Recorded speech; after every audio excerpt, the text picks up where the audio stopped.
CM Dhami ने कल टनकपुर चंपावत में उत्तरायणी कौथिग मेले का शुभारंभ एवं विभिन्न विकास योजनाओं का लोकार्पण एवं शिलान्यास किया। और क्या बोले वहां पर, वो आइए देखते हैं। बोले भारत माता की, भारत माता की।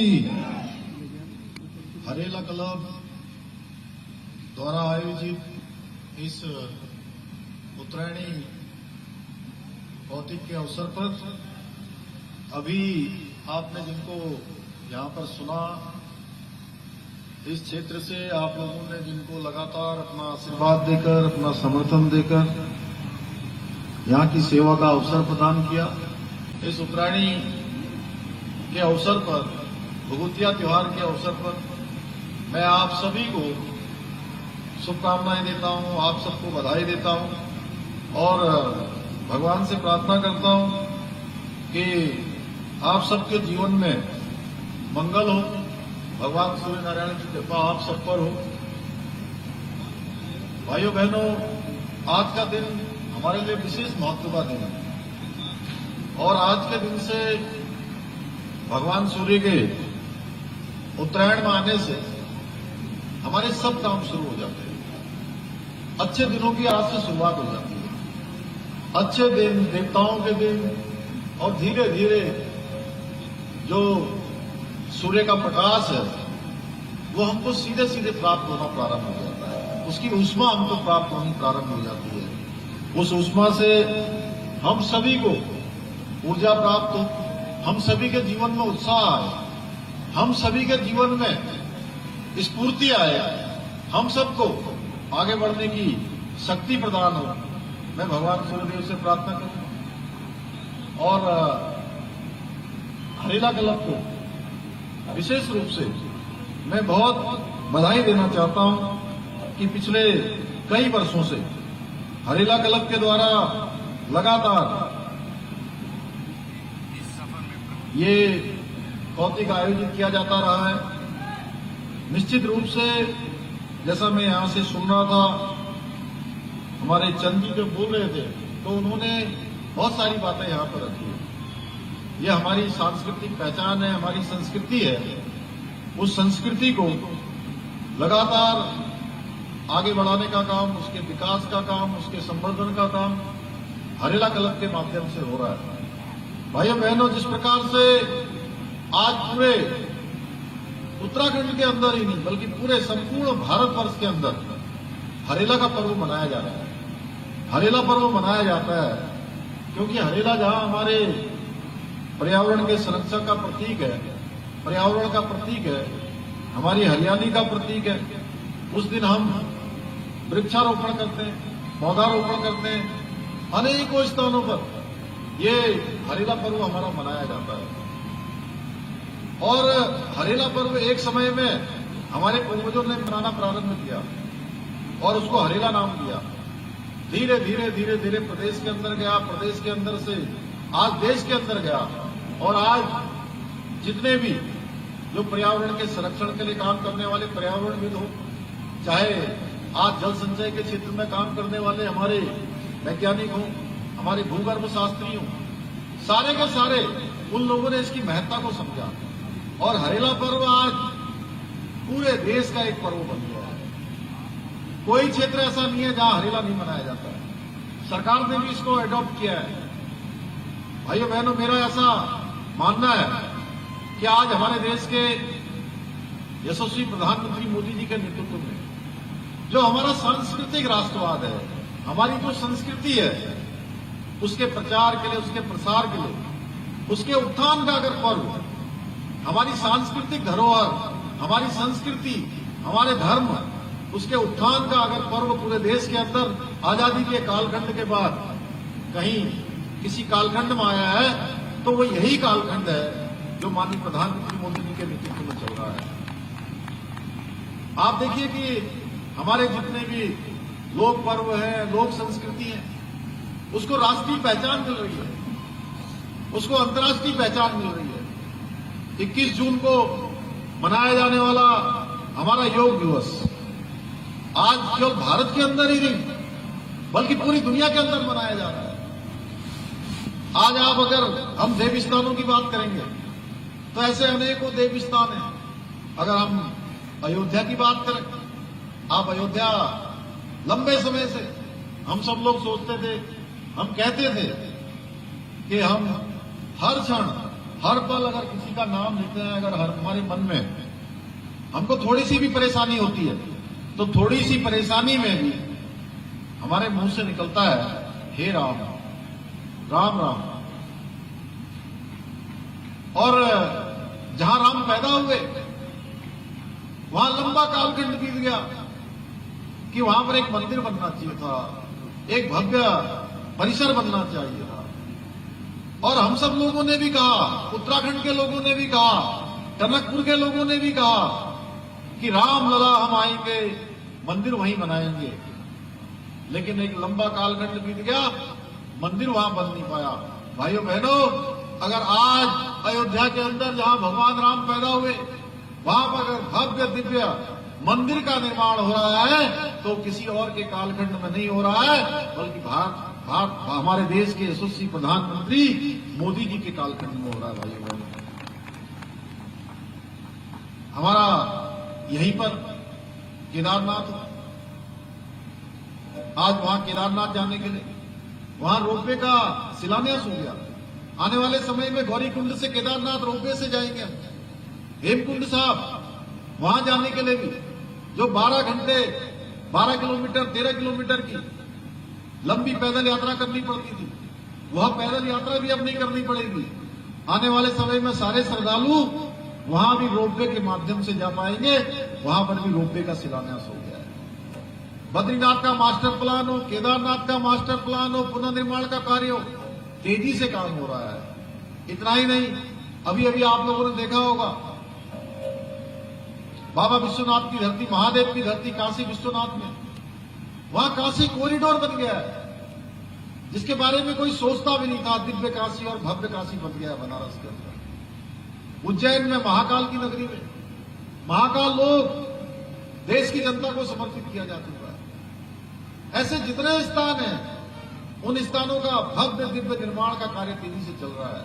भाइयों बहनों, अभी अपने स्वदेश दर्शन में हमारे इसी जनपद की अनेकों योजनाओं को, हमारे गोरखनाथ जी का स्थान, मां बाराही का स्थान, मां पूर्णागिरी का स्थान, ऐसे अनेकों स्थानों को भारत सरकार को प्रेषित किया है। सारी योजनाओं में हमको धन आवंटन हो रहा है।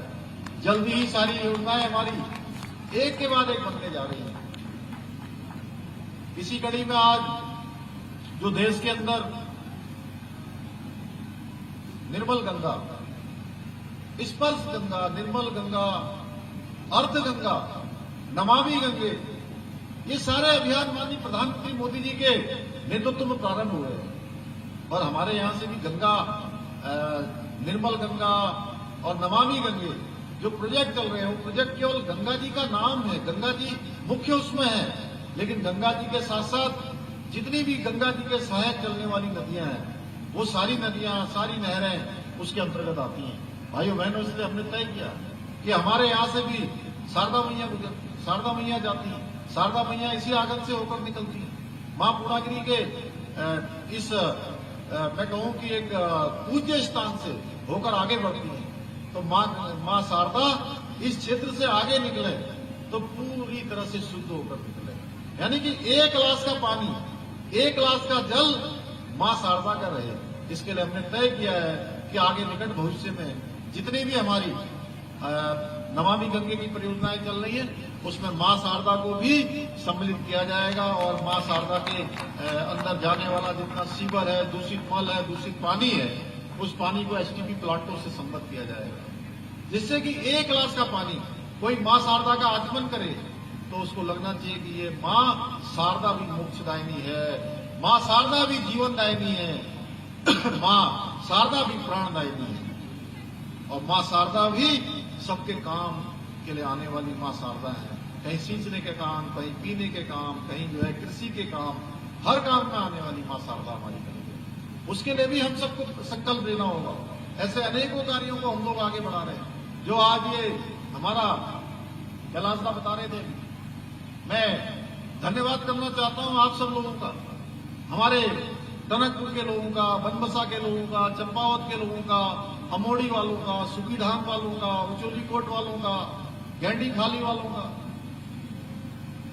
यहाँ के जितने भी लोग आए, मैं सबका धन्यवाद करता हूं कि आप लोगों ने देखिए 2022 में कैलाश दा को जिताया, फिर मुझे आपने जिता दिया। जितने कार्यकर्ता आप लोग लगे थे, अभी ये कह रहे थे, अभी हम लोग बस स्टेशन देखने जा रहे थे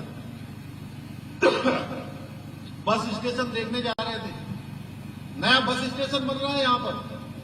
हमारे पत्रकार बंधु भी यहाँ खड़े हैं, मैं इनसे भी कह रहा था, हमारे जिलाधिकारी जी वहां खड़े हैं। मैंने कहा जिलाधिकारी जी से कि सरकार का पैसा आना बड़ी बात नहीं है, सरकार की योजना आना भी बड़ी बात नहीं है। ये काम तो हम लोगों ने कर दिया, आपने इनको बनाया, इन्होंने मुझे कहा, फिर आपने मुझे भी बना दिया। लेकिन ये पैसा आया है, इस पैसे का ठीक प्रकार से सदुपयोग हो।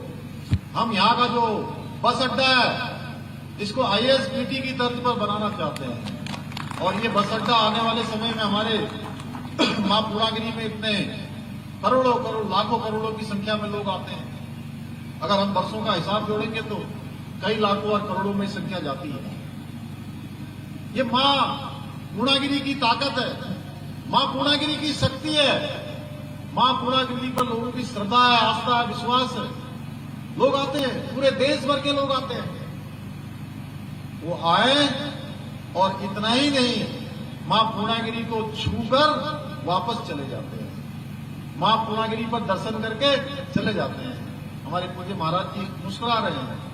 मैं चाहता हूं कि जो लोग मां पूर्णागिरी के दर्शन करने आए, उसके बाद यहां से वो मां रणकोची मैया की तरफ जाए, मां बाराही की तरफ जाए, गुरु गोरखनाथ की तरफ जाए, हमारे अनेकों स्थानों में बाबा बयानधुरा जाए, बाबा श्यामला ताल की तरफ जाए, और अपने बच्चों के साथ, अपने परिवार के साथ, अगर टनकपुर आ रहे हैं, टनकपुर जो है हमारा द्वार है मां पूर्णागिरी को जाने वाला, मां द्वार है शारदा मैया को जाने वाला। तो यहां पर अपने बच्चों के साथ वो कैसे अपना समय बिता सकते हैं, कैसे वो यहां पर कुछ मनोरंजन प्राप्त कर सकते हैं। मैंने अभी कहा है, जिलाधिकारी जी से भी कहा है, हमारे कैलाश दा यहाँ पर, मैंने इनसे भी कहा है, इनको भी निर्माण की अच्छी जानकारी है। अच्छा आर्किटेक्चर करके हम लोग कोशिश करेंगे कि हमारा ये 57 करोड़ रुपए का जो बनने वाला बस अड्डा है, यह बस अड्डा भी अपने आप में एक ऐसा बस अड्डा बने कि जहां पर सभी प्रकार की सुविधाएं उपलब्ध हो। और पैसा बढ़ाने की जरूरत पड़ेगी तो पैसा और बढ़ जाएगा, पैसे की कमी नहीं है। विकास के कामों के लिए पैसों की कोई कमी नहीं आने वाली है। और पैसा देना होगा, और DPR बढ़नी होगी, बढ़ जाएगा, और कोई निर्माण कार्य जुड़ना है तो जुड़ जाएगा। लेकिन वो ऐसा अड्डा बनना चाहिए। मैं भी कह रहा था कि यहाँ संडे के दिन, शनिवार के दिन रोहतास जी बरेली वाले लोग भी आए, पीलीभीत वाले भी आए, बगल में रामपुर वाले भी आए, रुद्रपुर वाले भी आए, खटीमा वाले भी आए, सितारगंज वाले भी आए, रुद्रपुर वाले भी आए। कहें कि हम लोग जो है टनकपुर जा रहे हैं, टनकपुर जाकर टनकपुर का बस अड्डा देखेंगे, वहां पर भोजन करेंगे, बच्चों का कुछ मनोरंजन करेंगे, मां शारदा की आरती करेंगे शाम को, उसके बाद अपने परिवार को लौटाएंगे। इसी प्रकार से हम लोगों ने तय किया है कि यहाँ पर अच्छा एक सर्किट हाउस बनना चाहिए, अच्छी पार्किंग बननी चाहिए। एक पार्किंग यहाँ पर बन रही है, कार पार्किंग अभी हम लोगों ने देखा है। दूसरी पार्किंग भी हमारी TRC पर स्वीकृत हो गई है, उसके लिए भी 5 करोड़ रुपए की धनराशि स्वीकृत हो गई है। अनेकों योजनाएं, आज ही लगभग 100 करोड़ की योजनाओं का यहाँ पर लोकार्पण और शिलान्यास किया गया है। भाइयों बहनों, हमारे मन में है कि भगवान सूर्यदेव की कृपा से, मां पूर्णागिरी की कृपा से, ये हमारा पूरा जनपद चंपावत ये आदर्श चंपावत बने, आदर्श चंपावत, जहां पर एक मॉडल के रूप में, मैं कहूं एक पायलट के रूप में पूरे उत्तराखंड का एक मॉडल बने। और इसके लिए हमने सभी विभागों को, सारे विभाग, राज्य सरकार के भी और भारत सरकार के भी, सारे विभागों को लगातार इस काम में लगाया हुआ है। लगातार सारे विभाग योजनाएं बना रहे हैं, सारे विभाग मंथन कर रहे हैं, लगातार कार्य योजना बना रहे हैं कि चंपावत जनपद का जैसा मॉडल पूरे उत्तराखंड का मॉडल होगा। यहां से इसकी शुरुआत होगी। और ये शुरुआत होकर उत्तराखंड के हर जिले में इस प्रकार की हम शुरुआत करेंगे। मैं धन्यवाद करना चाहता हूं भारत सरकार के संस्थानों का भी, बहुत सारे जो कंपनी है CSR के माध्यम से भी हमारे यहाँ पर आ रहे हैं। आने पर मैं आप लोगों से ये निवेदन करना चाहता हूं कि जितने भी लोग यहाँ पर काम करने आ रहे हैं उन सबका हमको सहयोग भी करना है। वो अपनी कंपनियों को लगाएंगे, अपने आर्थिक संसाधनों को लगाएंगे, उसमें हम लोग क्या सहयोग कर सकते हैं आने वाले समय के लिए। जैसे हमारे हराला क्लब ने एक कार्य प्रारंभ किया है कि प्रत्येक वर्ष उत्तरायणी का कौतिक होता है, प्रत्येक वर्ष ये लोग हरेला पर्व मनाते हैं, हमारे बच्चों को भी बताते हैं, आने वाली पीढ़ियों को भी बताते हैं। पीढ़ी दर पीढ़ी ये चीजें ट्रांसफर हो रही है। उसी प्रकार से हम सबको भी कहीं न कहीं सोचना चाहिए कि हम अपने आने वाली पीढ़ी को क्या देकर जाने वाले हैं, हम क्या करके जाने वाले हैं। और चंपावत का तो चूंकि ये तो हमारे जैसे उधर हल्द्वानी एक द्वार है, दूसरा अगर द्वार है तो मेरा ये टनकपुर भी एक द्वार है, जहां से तमाम पहाड़ को जाने वाला, यहां से आने वाले समय में, अभी मैं कैलाशदा से कह रहा था कि आने वाले समय में कैलाशदा ये बस अड्डा हमारा इसलिए भी अच्छा बनना चाहिए कि जो हम भविष्य को देखें, आने वाले समय को देखें, आने वाले समय में क्या होने वाला है उसको पहचान कर कि आने वाले समय में बड़ी यात्रा जहां मां पूर्णागिरी की यात्रा चलती है, इसके साथ साथ बड़ी यात्रा इसी रास्ते से बाबा कैलाश मानसरोवर की भी यात्रा चलती है। कैलाश मानसरोवर की यात्रा भी इसी सड़क मार्ग से हो। पिथौरागढ़ तक का मार्ग अच्छा बन गया है। हमारा प्रयास है आने वाले समय में कि बहुत सारी जो ट्रेनें हैं, बहुत सारे स्टेशनों को जाने वाली ट्रेनें हैं, वो हमारे टनकपुर से चले। हमारे टनकपुर स्टेशन से देश भर को जाने का रास्ता बने, उसके लिए हम लोग लगातार प्रयास कर रहे हैं, लगातार कार्य कर रहे हैं। इसी प्रकार से विभिन्न प्रकार की जो हमारी बसें हैं, बस यात्रा वह भी हमारे लिए अच्छी हो, 4 पहिया वाहनों से लोग आए। और अच्छा लगा, दीदी बता रही थी आज कि हेमा दीदी कहती मैं 4.5 घंटे में देहरादून से टनकपुर पहुंच गई। अभी थोड़ा सा काम और बचा हुआ है। मैं समझता हूं अगर वो सारा काम पूरा हो जाएगा तो 1 घंटा और कम हो जाएगा, इतनी तेजी से चलने वाला है। खटीमा का बाईपास चालू हो गया है। खटीमा का बाईपास चालू होते ही आपका आधा घंटा तो बच गया। मेरे ख्याल से रोहतास जी तो बहुत खुश हो रहे होंगे, आपकी तो रोज ही वहां मिल में जाना होता है आपको। पहले आप जाते थे तो जाम लगता था और आप खटीमा वालों को ही परेशान करते थे, वरना उससे जाम लगाते थे आप वहां जाकर। भाई आपका कोई काम तो खटीमा शहर में होता नहीं था, आपकी तो मिल झंझट में है, लेकिन जाना हमेशा खटीमा से पड़ता था आपको। अब आपको खटीमा नहीं जाना पड़ेगा, अब सीधे आपका आधा घंटे का समय बच गया और खटीमा वाले भी धूल से बच गए, मिट्टी से बच गए, दुर्घटनाओं से बच गए, उनकी भी सुरक्षा और आपका भी काम। इसी प्रकार से बाईपास बनने से केवल टनकपुर बनबसा वाले ही नहीं, हमारे चंपावत वाले, लोहाघाट वाले, पिथौरागढ़ वाले, धारचूला तक के लोग, डीडीहाट, मुंशियारी, धारचूला तक के लोग जो इस रास्ते से आवागमन करते हैं। और हमारा पड़ोसी देश छेमिको नेपाली, अरे नेपाली में क्या बोलते हैं? छेमिको बोलते हैं। कौन जानता है नेपाली? छेमिको मित्र देश, हाँ छेमिको बोलते हैं। क्यों संतोष, क्या बोलते हैं?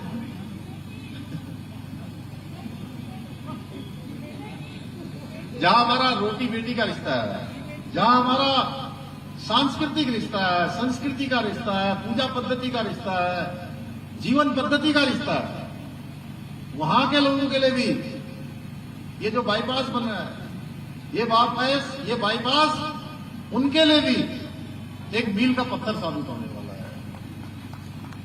भाई मैंने ऐसे अनेकों कार्य चल रहे, टनकपुर से लेकर सितारगंज तक के लिए।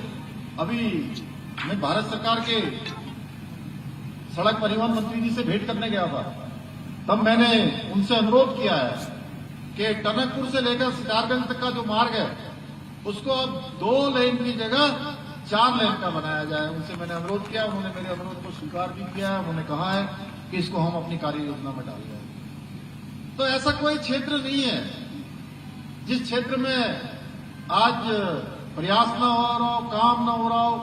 धीरे धीरे आने वाले समय में और मैं बहुत सौभाग्यशाली हूं। मैं बचपन से जहां आता रहा, बचपन से जहां खेलता रहा, कूदता रहा, और कैलाश दा ने मेरा हाथ पकड़ लिया एक दिन रात में। ये बोले कि नहीं नहीं, आपने कुछ नहीं सोचना है, चाहे कोई भी कुछ भी कहे। मैं बहुत संकोच कर रहा था इस बात कि मुझे निर्णय लेना है कि नहीं लेना है, लेकिन इन्होंने मेरा हाथ पकड़ लिया। बोले नहीं, कुछ नहीं करना, कहीं नहीं जाना है, यहीं से खड़ा होना है, टनकपुर से खड़ा होना है, ये चंपावत से खड़ा होना है। और भाइयों बहनों, जो मैं सोचता था कि मेरा टनकपुर ऐसा होना चाहिए, मेरा बनबसा ऐसा होना चाहिए, मां पूर्णागिरी का ऐसा होना चाहिए, शारदा मैया में ऐसा होना चाहिए, यहाँ का बस अड्डा, जो बाजार के अंदर का बस अड्डा देवा भाई, अंदर वाला, जब हम यहां से पिथौरागढ़ जाते थे, गांव के लिए जाते थे, विजय भाई, तो रात में आ जाते थे या शाम को। मुझे याद है अच्छी तरह से, मैं शायद 6-7 साल का रहा हूंगा, तब मुझे ध्यान है कि यहां पर आ जाते थे और यहां पर आकर अपना बिस्तर भी साथ में लेकर आते थे। बिटिया हंस रही है, तो वैसे होता था। ये बिस्तर लेकर आते थे, अपने पिताजी के साथ आते थे और यहीं पर हम लोग लेटते थे अपने। और सवेरे 4 बजे यहां से बस चलती थी टनकपुर भागी चौरा, मुझे याद है, टनकपुर से भागी चौरा वाली बस, उसमें हम बैठते थे और शाम होते होते 4 बजे यहां से चलते थे और शाम को 5-6 बज जाता होगा, वहां धूप चली जाती थी, तब हम पहुंचते थे। तब मैं सोचता था कि जो है ये बस अड्डा हमारा बहुत अच्छा होना चाहिए। जब मैं इधर उधर जाता था तो मैं सब जगह देखता था कि कहीं पर इतनी बड़ी बड़ी बिल्डिंगें हैं, कहीं इतने बड़े बड़े अस्पताल हैं, इतने इतने अच्छे इंस्टीट्यूशन हैं, इतनी अच्छी अच्छी पार्किंग है, तो हमारे इन क्षेत्रों में भी होनी चाहिए। तो आज मां पूर्णागिरी के आशीर्वाद से, आप सब लोगों के आशीर्वाद से, आप लोगों ने ये मौका दिया है, मां शारदा के आशीर्वाद से, बाबा भयानुरा की कृपा से, मां बाराही की कृपा से, ये काम करने का जो अवसर मिला है, इस काम को आदर्श रूप में रखना है। और ये काम, ये केवल मेरा काम नहीं है, मेरे को तो आप लोगों ने आगे लगाया, केवल इनका काम भी नहीं है, ये हम सब लोगों का काम है, पूरे क्षेत्रवासियों का काम है। ये हमारी सबकी सामूहिक यात्रा है और हमने संकल्प लिया है, माननीय प्रधानमंत्री मोदी जी ने कहा है 21वीं सदी का तीसरा दशक, 21वीं सदी का तीसरा दशक उत्तराखंड का दशक होगा। भाइयों बहनों, हम उस दिशा में बढ़ रहे हैं, भगवान की कृपा से। कुछ व्यवधान भी आ रहे हैं बीच बीच में, कुछ आपदाएं भी आ रही हैं, कुछ परेशानियां भी आ रही हैं, लेकिन जहां इतने सारे लोगों का साथ हो, इतने सारे लोगों की शुभकामनाएं हो, आगे हमारे सभी बड़े बुजुर्गों का आशीर्वाद हो और उसके ऊपर हमारे मां पूर्णागिरी, हमारे देवी देवताओं की कृपा हो, तो ये रथ रुक नहीं सकता, ये अभियान रुक नहीं सकता। आंधी आए या तूफान, अब नहीं रुकेगा यह अभियान आगे बढ़ते जाएगा। भाइयों बहनों, इतना ही नहीं, हमने यह भी संकल्प लिया है कि 2025 जब हमारी राज्य स्थापना का 25वां वर्ष होगा, तब हम हिंदुस्तान के श्रेष्ठ राज्यों में शामिल हों, हम अग्रणी पंक्ति के राज्यों में हों। हमारी हर प्रकार की व्यवस्थाएं, चाहे वो पर्यटन का क्षेत्र हो, चाहे वो सड़कों का क्षेत्र हो, चाहे वो चिकित्सा का क्षेत्र हो, शिक्षा का क्षेत्र हो, औद्यानिकी का क्षेत्र हो, या हमारा ऊर्जा का क्षेत्र हो, या हमारा पर्यावरण का क्षेत्र हो, हर क्षेत्र में हम हिंदुस्तान के नंबर 1 राज्यों में हमारी गिनती होगी। उसके लिए भी हमको आगे बढ़ना है, उसमें आप सभी का आशीर्वाद चाहिए, आप सबकी शुभकामनाएं चाहिए। और मैं आपको विश्वास दिलाना चाहता हूं कि हम सब लोगों को एक एक क्षण और एक एक पल अपने काम में लगाना चाहिए, अपने योगदान में लगाना चाहिए। अगर हम सब लोग ये सोचकर कहीं ना कहीं अपने अंदर परफेक्शन लाने का काम करेंगे, तो मैं समझता हूं आज का ये दिन, ये उत्तरायणी का पर्व, ये हमारा हरेला क्लब द्वारा मनाया जाने वाला कौतिक हमारा बहुत सार्थक होगा। भगवान सूर्यदेव की हम सब पर कृपा होगी। मैं आप सबको एक बार बहुत बधाई देता हूं, बहुत शुभकामनाएं देता हूं और 2-3 घोषणाएं मैं आज के इस अवसर पर करना चाहता हूं कि टनकपुर, बनबसा यहाँ के आंतरिक मार्गों का हॉटमिक्स के द्वारा उनका सुधारीकरण किया जाएगा। राज्य मार्ग संख्या 109 सूपीढांग भूरा अरिठा साहिब के ब्रजनगर कलियावाद प्रवाहक तथा राज्य प्रभाग संख्या 110 सूपीढांग श्यामलाताल मोटर मार्ग में भी हॉटमिक्स के द्वारा उस रोड को सुधारा जाएगा, उस रोड का सुधारीकरण का कार्य किया जाएगा। ललवा पानी बल लेक प्रस्तावित राज्य मार्ग का हॉटमिक्स के द्वारा सुधारीकरण का कार्य किया जाएगा, उसको ठीक प्रकार से उसका पुनर्निर्माण का कार्य किया जाएगा। चंपावत विधानसभा के आंतरिक संपर्क मार्गों का भी हॉटमिक्स के द्वारा सुधारीकरण का कार्य किया जाएगा। आज के अवसर पर पुनः सभी का धन्यवाद करते हुए विशेषकर से हमारे चंगी हरेला क्लब के सभी लोगों का, आए हुए सभी कलाकारों का भी, और ये कौतिक जहां हमारे कलाकारों को भी एक मंच प्रदान करता है, उनको भी आगे बढ़ने का अवसर प्रदान करता है। और ये कौतिक हम सबके अंदर, मैं बधाई देना चाहता हूं। मैं थोड़ी देर पहले सोच रहा था कि हरेला क्लब के लोगों को कि वो इस प्रकार की गतिविधि को आगे बढ़ाने का काम करते हैं, और आपने एक यहाँ पर हॉल की बात करी थी, एक कम्युनिटी हॉल की बात करी थी, और मैं इसकी भी घोषणा करता हूं कि निकट भविष्य में उसका भी डीपीआर बनाकर उसका कम्युनिटी हॉल के निर्माण कार्य को भी किया जाएगा। बहुत बहुत धन्यवाद।